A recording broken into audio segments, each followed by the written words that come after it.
Welcome back. Time now to take a look at what's been happening on our different social media platforms. But that's not my job. It's none other than Gavin Arends. So Gavin, you take it away. What's been happening? Has it been very active? Have we been getting lots of people wanting to win cakes? It's been very active, especially those wanting to win cakes. Don't forget Gavin's Trivia. It's on our Facebook page. You can go and check it out. But elsewhere in social media, on Twitter, thank you very much to Clinton Barros. He sent us a tweet, Born. I don't know. Do you perhaps know what that means? That's the nickname of his. It's the nickname of his. The Born. He sent us a message on Twitter at Clubhouse_TV, also at Clinton Dupree. I take it he's a good mate of yours. My daughter relaxed with an episode of #from the Clubhouse. LOL. That's not funny. It's beautiful if your daughter relaxes with an episode, and he even put a picture there of his TV. That's what we'd like to get more of. Cricket isn't always about being serious. Even if you spill a glass of cool drink while watching the show, please let us know. Then also thank you very much to Elam Dutoy, who sent us the beautiful pictures of the Western Province under 15 B team. She said the boys arrived safely in Welkom on Sunday, and she tagged both Clinton and myself. VP or what did you say? Go VP with 3 hashtags there. I love that. Then also thank you to Ayan Islam, who sent us something on Facebook that I'm sure you want to go check out. It's the Mitchells Plain Cricket Club first versus Sherwood Manenberg Cricket Club. A score sent through there. Mitchells Plain at the time were 182 all out, and Sherwood Manenberg at 203 for 8. That's the way you brag if you want to use the social media platforms here on the show. You put it out on Facebook for everybody to see.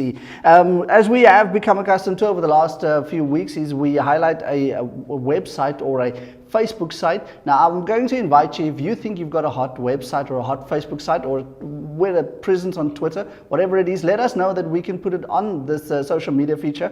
Today we're going to highlight HanoverParkCC.co.za, which is the website for Hanover Park Cricket Club. Very interesting things on there: league tables, events, location. Even if should you want to go and make a turn there, I think it's very innovative. It's often something that is overlooked for people to know where to find you. Go and make a turn there on their website. I love the little slogan they've got there. Remember, in your vision lies your future. So it's a very motivated bunch of people there in Hanover Park. If you'd like to get in touch with us here at From the Clubhouse, you can do that on Twitter as at Clubhouse_TV. On Facebook is just From the Clubhouse, and you can just drop us an email at info@fromtheclubhouse.co.za. Alternatively, if you want to just get in touch with Clinton, how do you do that? At Clinton_Dupree. Use it and you may abuse it. And that's on Twitter alone, Brandon?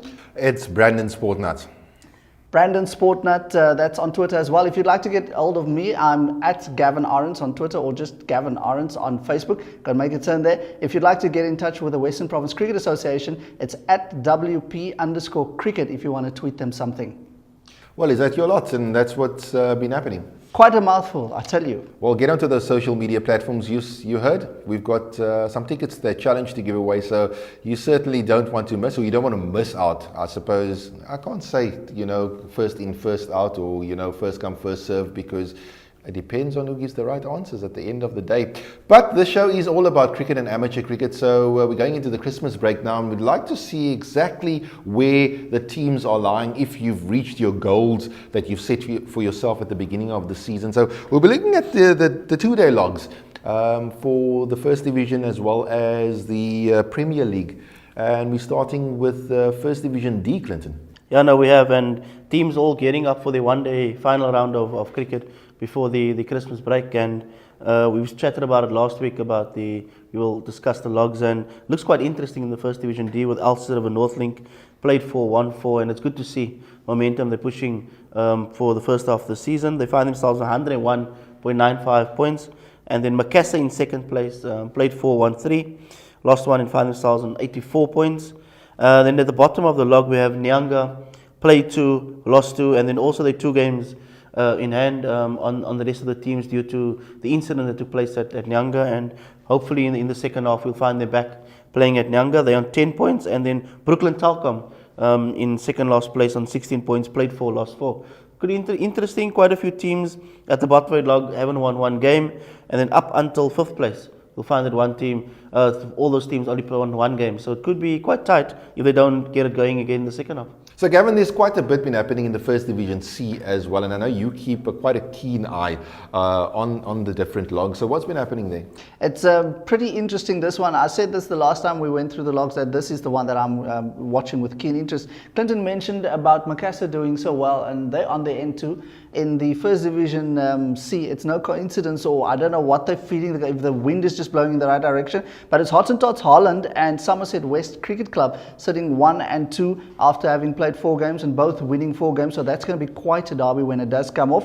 In third place also Bonteheuwel Cricket Club on 87.21. They're not too far behind Hottentots Holland, who's sitting at 100.7, so it's a matter of winning that game against Hottentot Holland, and you might even leapfrog them into first or second position. So that's a very tight one. It's going to become very interesting come the end of the season. At the bottom, it's Wynberg Cricket Club propping up the rear, with Khayelitsha Cricket Club second from last, both under 30 points. So I think they're already feeling the heat at the bottom of the First Division C. Now, in First Division B, there's something that's very puzzling there for me. I see a team languishing at the bottom of that table there that I almost want to say we didn't expect. So maybe you've got more information than I have and can explain why Atlantis is sitting so low down.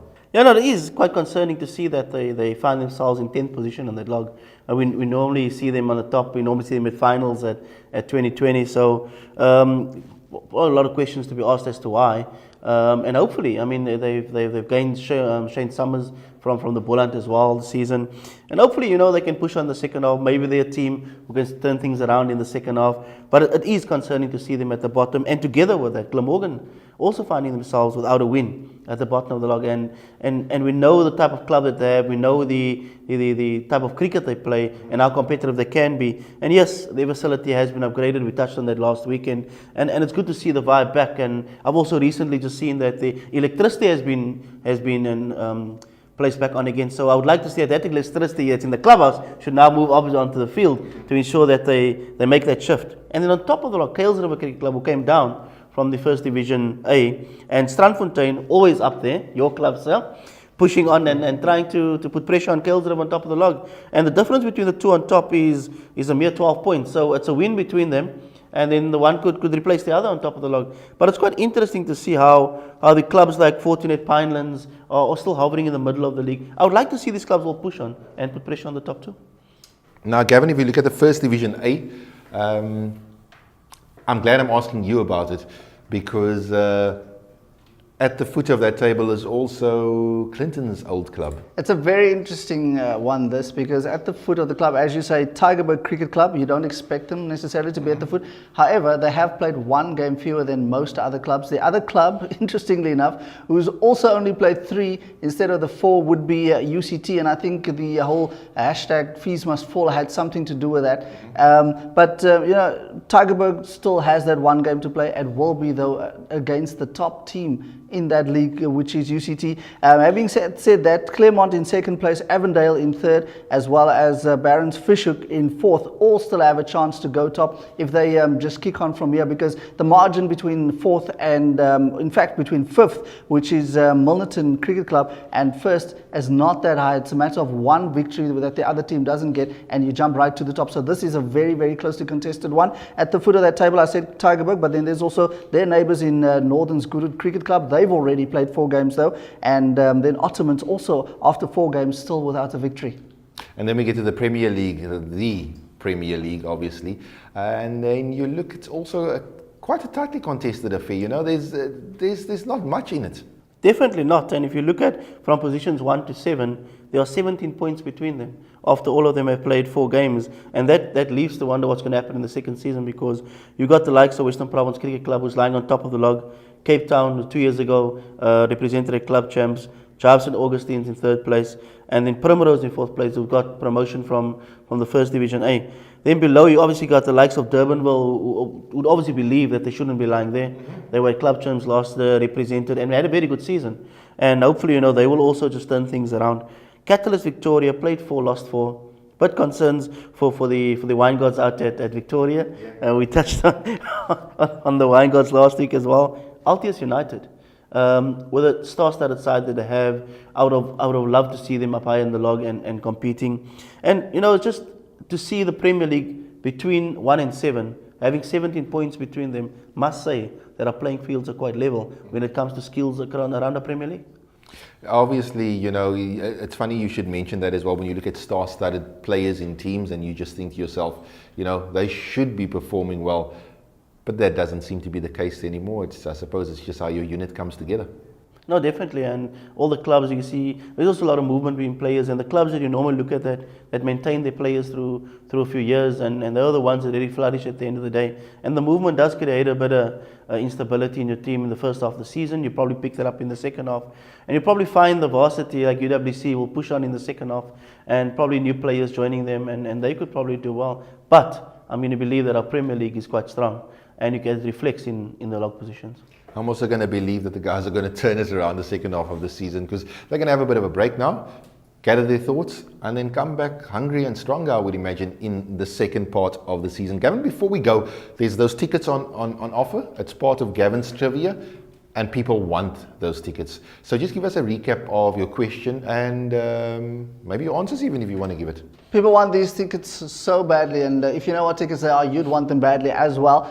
This week's prize is you can win one of 2 sets of 5 tickets to the Newlands Challenge, which happens next Tuesday, the 15th of December at PPC Newlands, one not to be missed. The question for this week is name 2 of the 4 teams participating in this year's Newlands Challenge event. Your answers please on Twitter, it's at Clubhouse_TV, or on Facebook, just simply at From the Clubhouse, or you can just email your answer through to info@fromtheclubhouse.co.za, and you could be joining us at Newlands.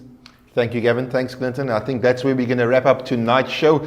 It's certainly been a very, very action-packed one. Just looking at the JP21 project, certainly a very, very good thing, an initiative, and seeing JP plow back into the community that he actually came from. From the panel and the crew, good night.